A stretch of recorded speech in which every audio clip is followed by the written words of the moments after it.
TV serial गुम है किसी के प्यार में अब एक ऐसे मोड़ पर आ चुका है जहां रिश्तों की डोर पूरी तरह से उलझ चुकी है। एक तरफ जहां विराट और सई एक दूसरे के आमने सामने आने से खुद को रोक नहीं पा रहे हैं, वहीं दूसरी तरफ पत्रलेखा के अंदर का दर्द और गुस्सा अब धीरे धीरे बाहर आने लगा है। सीरियल के हालिया एपिसोड में दिखाया गया कि विराट और सई को एक ही केस पर साथ में काम करना पड़ रहा है। पहले तो दोनों इससे इनकार कर देते हैं, लेकिन जब सई को एक छोटा बच्चा अपने बाबा की याद दिलाता है तो सई इमोशनल हो जाती है और विराट भी पीछे नहीं हटता। इसके बाद विराट सई को अपनी टीम में शामिल कर लेता है और जब वह बात घर वालों को बताता है तो पत्रलेखा के होश उड़ जाते हैं। उसे बिल्कुल भी उम्मीद नहीं थी कि विराट ऐसा कदम उठाएगा। सोनालिका भी मौके का फायदा उठाते हुए पत्रलेखा को ताना मार देती है कि जिस विराट पर तुमने इतना भरोसा किया था, अब वही तुम्हारे सामने अपनी एक्स वाइफ के साथ काम कर रहा है। ये सुनकर पत्रलेखा पूरी तरह टूट जाती है और उसका गुस्सा विराट पर फूट पड़ता है। पत्रलेखा विराट पर चिल्लाते हुए कहती है कि तुम्हें हमेशा कोई न कोई बहाना चाहिए होता है सई से मिलने का, और अब तो तुमने उसे अपनी टीम में ही रख लिया है। क्या अब तुम हर दिन उसके साथ रहना चाहते हो? क्या अब तुम्हें मेरा और इस घर का कोई ख्याल नहीं रहा? ये सब कहते हुए पत्रलेखा का दर्द साफ झलक रहा था। उसने कहा कि वो अब सिर्फ उसकी बीवी नहीं बल्कि उसके बच्चे की आया बनकर रह गई है। पत्रलेखा का गुस्सा और बढ़ जाता है जब वह कहती है कि अगर तुम्हें सई के साथ ही रहना है तो अपना बिस्तर उठाओ और इसी वक्त इस घर से निकल जाओ। लेकिन इस बार विराट भी चुप नहीं रहता। वह कहता है कि मैंने तुम्हारी तरह कभी हदें पार नहीं की हैं। मेरा सई के साथ सिर्फ प्रोफेशनल रिश्ता है जो एक केस को लेकर है। लेकिन पत्रलेखा ये सब मानने को तैयार नहीं होती। दूसरी तरफ सई खुद इस सब चीजों से परेशान नजर आती है। उसे भी एहसास हो रहा है कि उसकी वापसी से विराट और पत्रलेखा के बीच तनाव बढ़ गया है, लेकिन वह खुद को रोक नहीं पा रही क्योंकि बच्चों को लेकर जो केस वो हैंडल कर रही है उसमें विराट की मदद जरूरी है।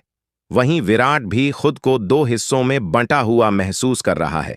एक तरफ उसका अतीत जो सई के साथ जुड़ा है और दूसरी तरफ उसका वर्तमान जो पत्रलेखा के साथ बीत रहा है। घर के माहौल में भी अब भारीपन महसूस होने लगा है। भवानी काकू और ओंकार चाचा की नाराजगी भी साफ दिखाई देती है। वो दोनों चाहते हैं कि विराट अब पूरी तरह से पत्रलेखा के साथ अपने रिश्ते को मजबूत करे, लेकिन विराट का बार बार सई की तरफ झुकाव सबको खटक रहा है।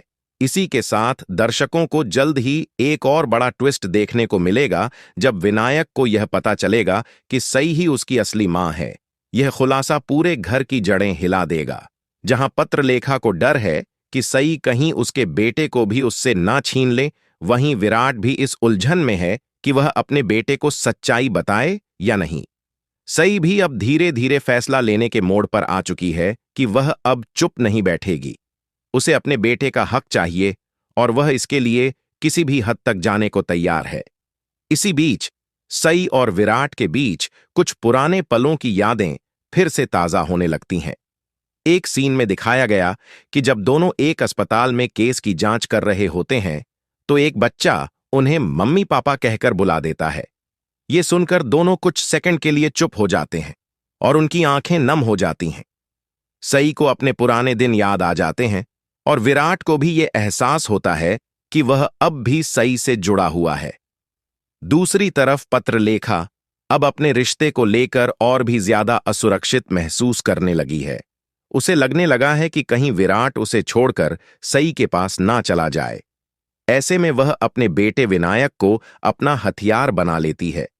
वह विराट को कहती है कि अगर उसने सई से कोई भी रिश्ता रखा तो वह अपने बेटे को लेकर इस घर से चली जाएगी। ये सुनकर विराट एकदम स्तब्ध रह जाता है। अब सीरियल की कहानी एक ऐसे मोड़ पर आ गई है जहां हर किरदार अपने अपने रिश्तों को बचाने के लिए लड़ाई लड़ रहा है, लेकिन इस जंग में जीत किसकी होगी ये देखना बाकी है। क्या सई को मिलेगा अपने बेटे का हक? क्या पत्रलेखा विराट का प्यार दोबारा जीत पाएगी? और क्या विराट दोनों रिश्तों के बीच कोई सही फैसला ले पाएगा? इन सभी सवालों का जवाब आपको आने वाले एपिसोड्स में देखने को मिलेगा।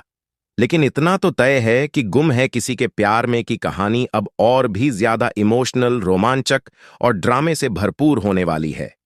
तो बने रहिए हमारे साथ और सब्सक्राइब कीजिए हमारा यूट्यूब चैनल, जहां आपको मिलेगा हर दिन का लेटेस्ट अपडेट सबसे पहले। लाइक करें, शेयर करें और सब्सक्राइब करना ना भूलें। धन्यवाद।